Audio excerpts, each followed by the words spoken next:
የሞንጎሊያ ዘላን ሕይወትና አመጋገብ ባህል እጅግ አስደናቂና ከተፈጥሮ ጋር የተቆራኘ ነው። በሰፊው የሳር ምድር ላይም የሚኖሩ ሲሆን የሞንጎሊያን ዘላኖች መኖሪያቸው ገር በመባል ይታወቃል። ይህ ክብ ቅርጽ ያለው ቤት በቀላሉ የሚነቀልና የሚተከል ድንኳን መሰል ቤት ነው።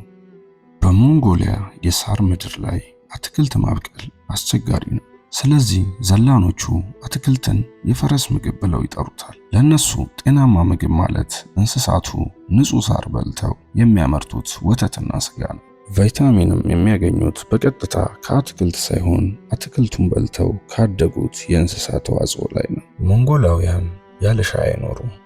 ይሁን እንጂ የነሱ ሻይ እኛ እንደምናውቀው ጣፋጭ አይደለም። ሱቴ የሚባል መጠጥ አላቸው። ከሻይ ቅጠል፣ ከወተት፣ ከቅቤና ከጨው የሚዘጋጅ ነው። ይህም መጠጥ ቅዝቃዜን ለመቋቋምና ለሰውነት ጉልበት በመስጠት ይጠቅማቸዋል። ለሞንጎሊያ ዘላኖች ፈረስ ከእንስሳ በላይ ነው። ፈረስ የሌለው ሞንጎላዊ ክንፍ እንደሌለው ወፍ ነው። ልጆች ገና በ4 ዓመታቸው ፈረስ መጋለብ ይጀምራሉ። ፈረስ ለትራንስፖርት፣ ለወተትና አልፎ አልፎ ለስጋ ምንጭነትም ያገለግላቸዋል። የሞንጎሊያ ዘላኖች ተፈጥሮን እጅግ ያከብራሉ። መሬትን በጥልቀት አይቆፍሩም። እናት መሬትን ላለመጉዳት ውሃን አይበክሉም። ይህ ጥብቅ የሆነ ስነ ምህዳራዊ ትስስር ለሺህ ዓመታት ሳይለወጥ የቆየ የአኗኗር ዘይቤ እንዲኖራቸው አድርጓል። የሞንጎሊያ ሕይወት ፈታኝ የሆነውን የአየር ንብረት ተቋቁሞ ከእንስሳት ጋር ተስማምቶ በመኖር ላይ የተመሰረተ ነው። በእንግዳ ተቀባይነት የተሞሉና እጅግ ጠንካራ በሥራ የተጉ የማህበረሰብ ስብስብ ናቸው። ዘላኖቹ ለእንስሶቻቸው የግጦሽ መሬት ፍለጋ በዓመት 4 ጊዜ እንደ ወቅቱ መለዋወጥ ግዴታቸው ነው። ቤታቸውንም ነቅለው ይጓዛሉ። በሞንጎሊያ ባህል ማንኛውም መንገደኛ ወደ ገር ጎራ ቢል ያለምንም ጥያቄ በምግብና በሞቃት መጠጥ ይስተናገዳል። ሞንጎላውያን እጅግ ሰው ተቀባይና እንግዳ አክባሪዎች ናቸው። ቻናሉን ከወደዳችሁት ላይክ፣ ሼር፣ ሰብስክራይብ በማድረግ ቤተሰብ ይሁኑ። የሞንጎሊያ ምግብ በዋናነት ፈረስ፣ በግ፣ ፍየልና ከብት ላይ የተመሰረተ ነው። በበጋ ወቅት ወተት በብዛት ስለሚገኝ ሞንጎላውያን ስጋን ቀንሰው የወተት ተዋጽኦን ያዘወትራሉ። አይራግ የፈረስ ወተት ተወቅቶ የሚዘጋጅ ዝነኛ መጠጥ ነው። ትንሽ አልኮልነት ያለውና ለጤና እጅግ ተመራጭ እንደሆነ ይታሰባል። በሞንጎሊያ ባህል ውስጥ እጅግ የተከበረና በስፋት የሚዘወተር ባህላዊ መጠጥ ነው። ይህ መጠጥ በተለይ በሞንጎሊያ ዘላን ማህበረሰብ ዘንድ የጥንካሬና የእንግዳ ተቀባይነት ምልክት ተደርጎ ይወሰዳል። አይራግ የሚዘጋጀው ከባዘቶ ወይም ከፈረስ ወተት ነው። ትኩስ የፈረስ ወተት ኩኩር ተብሎ በሚጠራው ከላም ቆዳ በተሰራ ትልቅ ከረጢት ውስጥ ይገባል።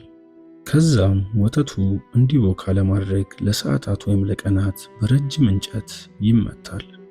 ወተቱ ሲቦካ መጠነኛ አልኮል ከ0.7 እስከ 2.5 ይኖረዋል። በመጠኑ መጠነኛ የሆነ አሲዳማነት ወይም ኮምጣጣነት ያለው ሲሆን በአፍ ውስጥ እንደ ጋዝ የመቆርቆር ስሜት ይሰጣል። በሞንጎሊያ ባህላዊ ሕክምና አይራግ ለጤና እጅግ ጠቃሚ እንደሆነ ይታመናል። ለምግብ የመፈጨት ስርዓት፣ ለሳምባ ጤንነትና በሽታ የመከላከል አቅምን ለመጨመር ይረዳል። ወደ ሞንጎላውያን ዘላን ቤት ሲገባ መጀመሪያ የሚቀርበው አይራግ ነው። እንግዳው የቀረበለትን አይራግ ቢያንስ ጥቂት መቅመስ ይኖርበታል። አይራግም የሚጠጣው አያጋ በሚባል ትናንሽ ሳህኖች ነው። አይራግ ከፈረስ ወተት የሚዘጋጅ በመሆኑ ከላም ወተት ይልቅ ከፍተኛ የሆነ የላክቶዝ ይዘት አለው። ይህ ለመጀመሪያ ጊዜ ለሚቀምሱ ሰዎች መጠነኛ የሆነ የሆድ መታወክ ሊያስከትል ይችላል። ሌላኛው አሩል ይባላል። በፀሐይ የደረቀ አይብ ነው። ለረጅም ጊዜ ስለማይበላሽ ዘላኖቹ ለጉዞ ይይዙታል። ከፍተኛ ቅዝቃዜ ባለበት የክረምት ወቅት እስከ 40 ዲግሪ ሴንቲግሬድ ይደርሳል። ሰውነታቸውን ለማሞቅ ከፍተኛ ፕሮቲንና ስብ ያለውን ስጋ ይመርጣሉ። ለዘላኑ ማህበረሰብ እነዚህ እንስሳቶች የሀብት መለኪያ ብቻ ሳይሆን የህልውናቸውን መሰረት ናቸው። በብዛት ጥቅም ላይ የሚውለው የበግ ስጋ ነው። ሞንጎላውያን የበግ ስጋ ትኩስ ኃይል ይሰጣል ብለው ያምናሉ። በክረምት ወራት ስጋን በረጅሙ ከትፎ በቤት ጣራ ላይ በማንጠልጠል በብርድና በንፋስ እንዲደርቅ ይደረጋል። የደረቀውም ስጋ ተፈጭቶ ዱቄት የሚሆን ሲሆን በትንሽ መጠን ተበጥብጦ ለብዙ ሰዎች የሚሆን ሾርባ መስራት ይቻላል። ስጋ ከሚበስልባቸው መንገዶች ሁሉ ኮርኮግ ልዩ ነው። ስጋው ድንችና ካሮት በአንድ ብረት ውስጥ ይደረጉና የጋሉ ጥቁር ድንጋዮች በመካከላቸው ይጨመራሉ። ብረቱ ታሽጎ ድንጋዮቹ ስጋውን ከውስጥ ወደ ውጪ እንዲያበስሉት ይደረጋል።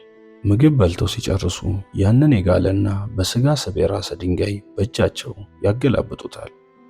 ይህ ድንጋይ የደም ዝውውርን ያስተካክላል፣ ድካምንም ያጠፋል የሚል እምነት አላቸው።